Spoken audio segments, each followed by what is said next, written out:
Olá, um grande abraço a você que nos acompanha todos os dias nesse horário. Um grande abraço para você e para sua família e quero agradecer por permitir que entrássemos no seu sagrado lar através das ondas da televisão. Um grande abraço. Esse programa é o programa Conexão Alfa e falamos em nome do Instituto de Pesquisas e Tratamentos Humanísticos, o IPTH. O IPTH é uma instituição de apoio à saúde mental. Tratamos das mais variadas neuroses e psicoses, desde a depressão, a insônia, o estresse, a bipolaridade, a ansiedade e tantos outros problemas que assolam a humanidade. O nosso trabalho é psicanalítico sistêmico. Trabalhamos dentro de uma visão holística. Olhamos para o ser humano como um todo.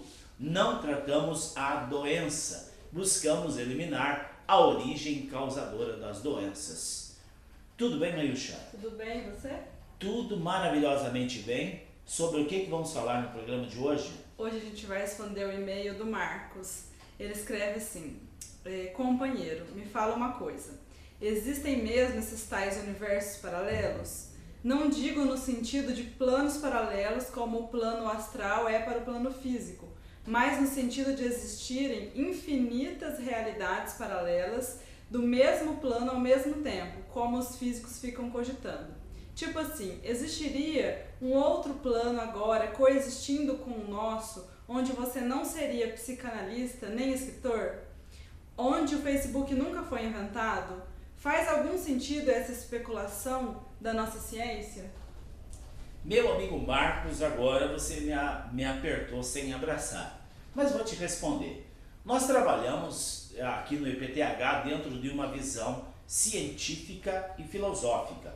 Eu, Dr. Celso Schaeffer, eu sou, além de psicanalista, eu sou doutor em teologia dentro de uma visão humanística, não uma teologia religiosa. Então nós estudamos todas as possibilidades reais de existência de outros planos vibratórios ou outros, outros planetas habitáveis. Exatamente, isto é verdade. O planeta Terra é apenas um dos planetas habitáveis, apenas um. Mas o próprio Cristo disse que eu vou lhes preparar um lugar. Na casa do meu Pai tem muitas moradas. Então o próprio Cristo, já nos evangelhos, deixava bem claro de outros planetas habitáveis por seres inteligentes, diferente da Terra. Imagine, pense bem, é totalmente diferente da Terra, é uma outra vibração. É muito interessante nós analisarmos o seguinte: o que é a matéria? A matéria é uma energia condensada, então nós enxergamos aquilo que os nossos pensamentos plasmaram, que nós chamamos de matéria condensada, e aí nós visualizamos com os olhos físicos. Mas existe uma esfera espiritual tão semelhante à Terra, que poderíamos dizer que é uma cópia da Terra, só que numa outra forma de energia sutil. E aí estes olhos físicos não conseguem visualizar a energia porque não é condensada. E nós sabemos que é comprovado cientificamente a existência de outros planetas habitados por seres, dizem por seres mais inteligentes que nós diríamos por seres semelhantes a nós, só que de uma outra forma corpórea, de um corpo energético não condensado quanto o nosso, Mayusha. É assim que você pensa? Na verdade, eu já li muito sobre. Na verdade, você nem pensa. Não, na verdade, eu não tenho uma conclusão assim feita. Sim, ainda estou verdade. buscando entendimento sobre o assunto. Inclusive, nós estamos falando aqui nas nossas palestras de terças-feiras, nós estamos falando sobre a gênese do homem, como a Terra foi formada, como se instalou as células na Terra, nesse planeta aqui que se deslocou do planeta Sol, e como os primatas, os antropóides, receberam um tratamento de engenharia espiritual para receber seres de um outro plano espiritual. Estou falando de um outro plano chamado Capela, um planeta chamado Capela, e nós, seres humanos, temos duas histórias.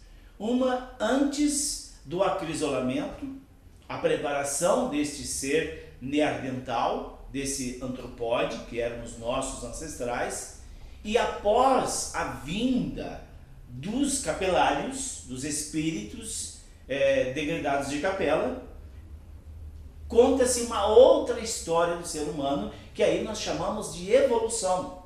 Então nós podemos encontrar nos escritos sobre a espiritualidade questões empíricas, que existe sim outros planos vibratórios tão importante ou mais importante do que o planeta Terra, e prova disso que nós vemos são os 4 grandes povos que habitaram no planeta Terra e foram acrisolados pelos moradores de Capela, pelos seres com muita sabedoria. E o primeiro povo que nós podemos ver hoje ainda são os egípcios. Os egípcios trouxeram conhecimento do planeta de Capela, conhecimento que hoje nós nem ensaiamos entender como eles fabricaram, como eles construíram as pirâmides, né? Bilhões e bilhões de toneladas de pedras, qual o instrumento que eles usaram, e nós sabemos que esses egípcios, todos eles voltaram para a Capela, tanto não existe mais esta raça dos egípcios, e eles deixaram um legado para deixar uma prova viva no planeta Terra. Existe sim outros planetas de energia não condensada e que a qualquer momento seres desse outro plano poderão materializar-se numa energia condensada e nós poderemos ver tete a tete como eu estou te vendo. E a questão do universo paralelo para a gente, existem vários ao mesmo tempo para cada ser? Por exemplo, eu estou vivendo essa realidade agora, mas existe uma opção de eu estar vivendo neste mesmo momento uma outra realidade? Vejam bem, a Mayusha faz uma pergunta sobre universos paralelos, que nós poderemos chamar de realidades paralelas, né? Sim. Vejam bem, através do livre-arbítrio, hoje, pelo meu poder de livre-arbítrio, eu estou falando para vocês aqui na televisão. Se eu tivesse tomado uma outra decisão, talvez eu estaria em casa, tirando um cochilo depois do almoço. Veja, existe sim este mundo paralelo de opções. E dependendo da decisão que você toma, você pode tomar uma decisão e percorrer um bom caminho, ou tomar uma decisão errada e arrumar confusão para o destino. Então, minha querida amiga, é verdade.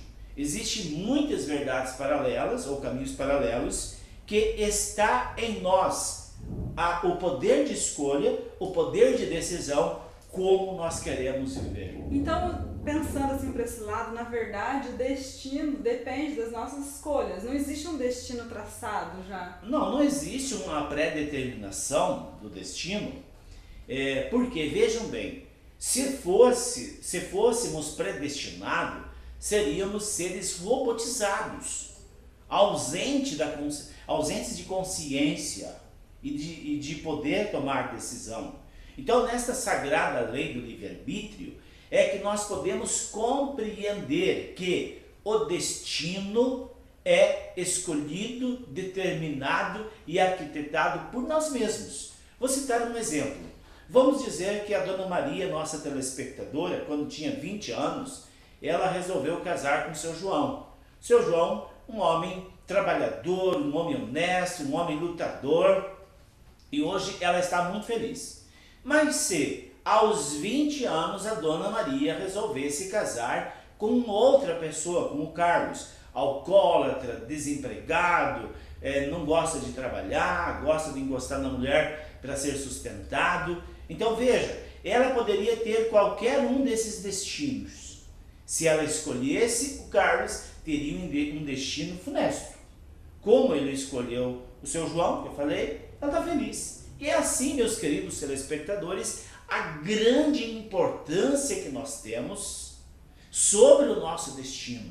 É pensar, é refletir, é ouvir com o coração e pensar com a alma, para não tomarmos decisões erradas, porque vidas paralelas são verdadeiras e nós podemos tanto viver uma vida boa por uma escolha correta ou uma vida funesta por uma escolha errada. Dr. Celso, estava pensando que nessa vida nossa atual a gente é levado a tomar grandes decisões importantes ainda muito jovens. Com 17, 16 anos, muitos jovens tendem a escolher a profissão que vai ter que tomar pela vida inteira. Muitos também escolhem seus namorados nessa faixa etária. Você diria pra gente aqui, para os nossos telespectadores, que a responsabilidade desses jovens, das escolhas que eles vão ter, está nos pais também? Porque nessa idade a gente não tem muita consciência ainda do que a gente deve fazer. Vejam bem, quando a Mayusha fala assim, olha, os jovens tomam decisões muito jovens, muito cedo. Ele é jovem na idade, mas são espíritos antigos que têm toda a estrutura psíquica para saber o que quer da vida. O grande problema hoje é que a grande maioria acha que eu casei muito nova, eu não aproveitei a vida, agora quero aproveitar, quero largar do marido, quero ir na gandaia. Isso é desse caminho, porque ela com 17, 18, 15 anos, ela já poderia fazer uma escolha e escolher uma pessoa boa para se casar e já tendo certeza que ela seria feliz com essa pessoa até os dias finais de sua vida. Nós não somos jovens como seres espirituais, somos muito velhos e responsáveis desde o momento em que nós já saibamos o certo e o errado. Mas deve existir uma preparação para a gente conseguir acessar toda essa nossa sabedoria? A preparação primeira, ela começa no berço. Quando os pais dão disciplina para os filhos, quando os pais mostram aos filhos como é a conquista do dia a dia, dando obrigação para os filhos, dando limite. Isto é a preparação para estruturar as escolhas dos filhos. Agora, quando o pai ou a mãe, não estrutura os filhos, não disciplinam os filhos, não ensinam eles os ofícios da vida, não ensinam nem lavar uma louça, nem lavar uma roupa, nem limpar uma casa, pode ter 30, 40, 50 anos, essa pessoa ainda não está pronta para fazer escolha, porque lhe faltou o pilar primeiro que não foi implantado pelos pais. Então a infância seria o período mais importante da nossa vida, onde a gente tem que estruturar toda essa questão? Todo o período da nossa vida é importante, mas a infância, de 0 aos 3 anos, é fundamental, é estritamente fundamental a importância de ter